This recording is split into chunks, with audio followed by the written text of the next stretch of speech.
La parole est à Madame Estelle Follest pour le groupe démocrate. Merci Madame la Présidente. Mes chers collègues, ma question s'adresse à Sonia Backès, secrétaire d'État chargée de la citoyenneté. Madame la Ministre, le phénomène sectaire a beaucoup évolué ces 20 dernières années.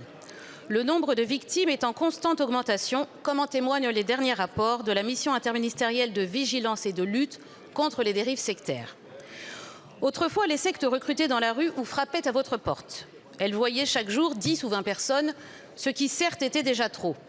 Mais aujourd'hui, elles recrutent sur les réseaux sociaux et touchent des milliers de personnes par jour.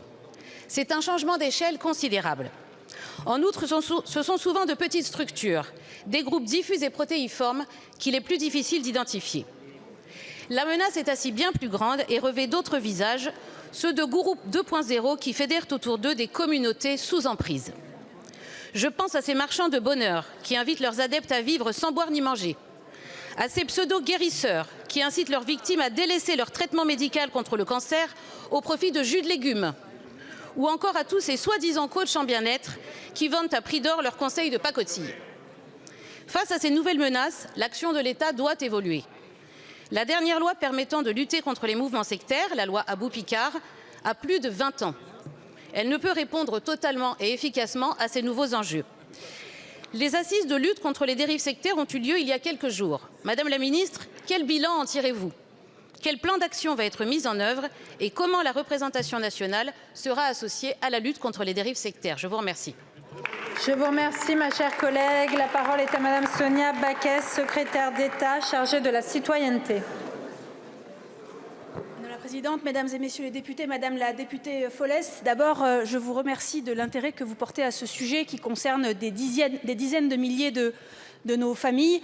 À travers votre question, je remercie également toute la représentation nationale qui a participé dans sa quasi-totalité au succès de ces assises qui ont été globalement qualifiées de succès parce que l'ensemble de ceux qui travaillent dans l'ombre depuis des années sur ce sujet-là étaient heureux de se retrouver et heureux de pouvoir travailler sur des propositions très concrètes sur le sujet.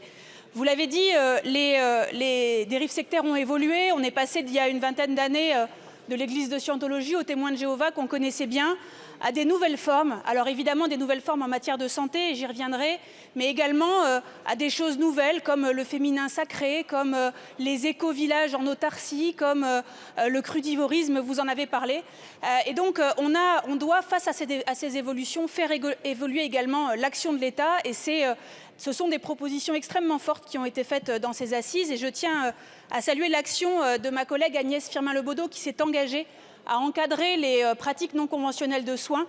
C'est une première étape extrêmement importante, mais nous travaillons sur un plan d'action à présenter avant l'été.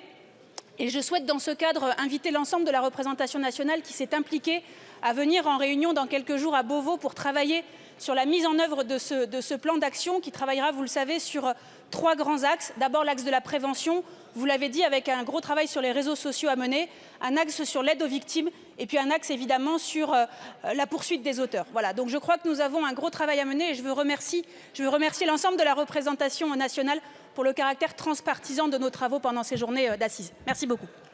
Je vous remercie, Madame la Ministre. Allez-y, ma chère collègue. Simplement pour ajouter que je remercie la Ministre de sa réponse et que nous serons évidemment à ses côtés. Je vous remercie.